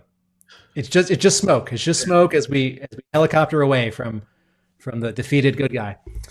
And then Duke has his now we're getting back to the page where he punches his friend after the big lie is revealed. And this page where on the bottom, Duke is holding these 2 Energon rifles and he screams, "Talk, robot, now." And he's finally having Duke is finally kind of cracked. This great trauma of seeing his friends die in a way that's totally unexplainable and sort of being gaslit by his boss, no, you're not going to investigate how your friend died mysteriously. You're going to form this team. No, I'm going out on my own. Right. It's no, we need to talk about the giant robots. No, Duke, we need to do this other thing. And he doesn't say it calmly, even though he has the Energon weapons. He screams it, right? So this panel is disproportionately weighted emotionally compared to sort of how much space it takes up on the page and in the issue. And this is a very cool composition that we are looking at him, but we're seeing him from Hound's perspective, and we're seeing Hound's shadow behind him. And then one more color thing, right? Just for crazy kicks, Jordie Bellaire puts some blue aqua in the shadow. Anyway, but I am on the previous page I was really upset for Duke, and then on this page I'm really worried about Duke. It's a low. The whole thing is a low point. I mean, Cobra Commander just got away, and all of this trauma that has kind of added up, and then he has this release of his emotions there. Yeah. And now we got to wrap up because it's time. Yeah. And to the urgency of it, we're left on 2 great cliffhangers: Duke with Hound, which was going to be followed up in 2 issues' time, and Zartan, which will be followed up. Who knows when, but I would guess soon, if precedent is anything to go by.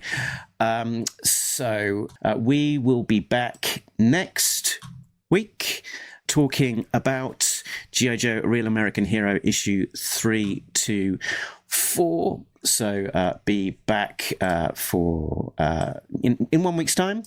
For that, I remembered where my sequencing was now. I just needed to click a few slides forward and note that the Energon Universe continues in the pages of Void Rivals, issue number 26, out on the January the 28th. But we don't have to wait too long for more G.I. Joe, with G.I. Joe issue number 18 on sale January the 28th. So Dreadnok War might have finished with its bi-weekly story, but the next issue comes 2 weeks later with that Night Force issue and the introduction of Roadblock and the return of artist Marco Fodera. Hopefully we'll be chatting with him about that issue. Was there a comment? Was there a comment from Marco Fodera in this very episode? He did. He was complimenting you on your ability to describe covers, Tim. Oh. And Transformers will be back in about a month's time. We're having to wait a whole month for an issue. That's crazy. On sale February the 11th. It'll be interesting to see how much other Energon Universe stuff plays out in that issue. Because if I don't know. I just don't know. So that is it for this issue and what is to come. Where can people find you, Tim, when you are not talking to me about the latest comics? Atomic Abe, that's my YouTube channel, and Hub Comics, that's my brick and mortar store, and I write about G.I. Joe at my blog, arealamericanbook.com. Very good. And just a reminder for everybody that the Centre Holds, the book that Tim has been helping to put together, is available very soon. Issue 1 will be out on February the 11th. So talk to your local comic store to get that added to your pull list if you have not yet done so. Cole, where can you be found when you are not talking to me and Tim? I have my channel, Carl's Collection, on YouTube, which is conveniently pasted right there. Thank you very much. As a little tease of what my next video is going to be, it's going to be an original art unboxing. Well, actually, not really unboxing. I've already looked at it. I have it in hand, but it's gonna be my first Void Rivals art. And some of the first Void Rivals art ever created, because issue 25 was the first physical art for the series. So, more Energon Universe art on the way. Cool. Interesting. I did not know that. Right. Very good. Series drawn digitally before it. Yep. Yeah. Andre Bresson, the first physical art. So. If you are new to Talking Joe, you can join us at talkingjoe.co.uk. That is the website that points you in the directions of all the places we can be found. If you're not yet a member of the Facebook group, you can join that. Please do like and subscribe if you are on YouTube. If you are an audio-only listener, why not leave a 5-star rating review on your favorite platform of choice. It's been a little while since we had one of those, so let's get that one in. And also a big thank you to all of our Patreon members who have joined at patreon.com/talkingjoe. So a big thanks to Richard, Sam, Bill, Rob, Shane, Simon, Chris, Joe, Craig, Frank D, Shane V2. This one was Zartan all along. Infinite Entertainment, Patrick, Gary V, Coldroff, and B, who are all getting early and ad-free access to episodes, as well as some exclusive content. And me saying all of that just reminded me that I had forgotten to play something, which was a little voice note from one of our listeners who also happens to be a Patreon member.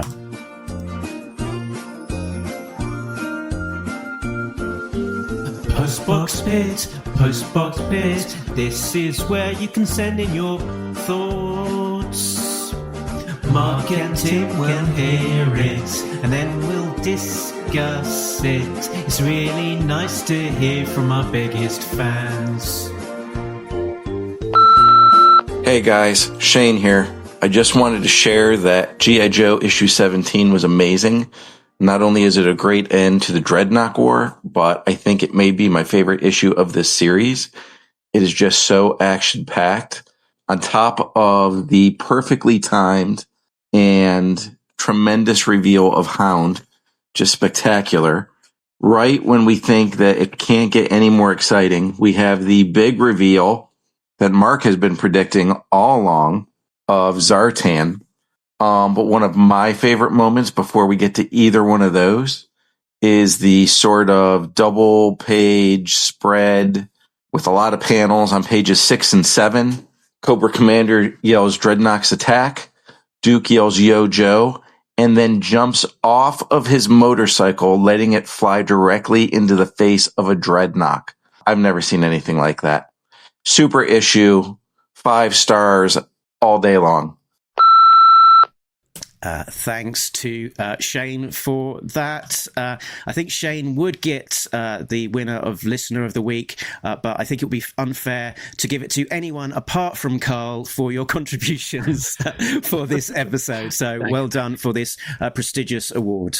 It's the Listener of the Week! Thank you for having me. This was awesome. Yeah. There you go. Okay, you can add it to your resume. Thanks again, Carl, for joining us. It was great to have you on. And yeah, in the meantime, I think that is basically us done. Head on over to Full Force Weekly for the rundown of the latest news. Chris will be live over there. He always starts the episode with comic news, and so you've just heard that stuff anyway. But I think that is us done. But Tim, the tingling in the back of my head is this sensation that I feel like there's one last thing that we've not yet said. Can you? Do you have any thoughts? I do. I was thinking that nobody beats Talking Joe, an international podcast. Laters. Take care.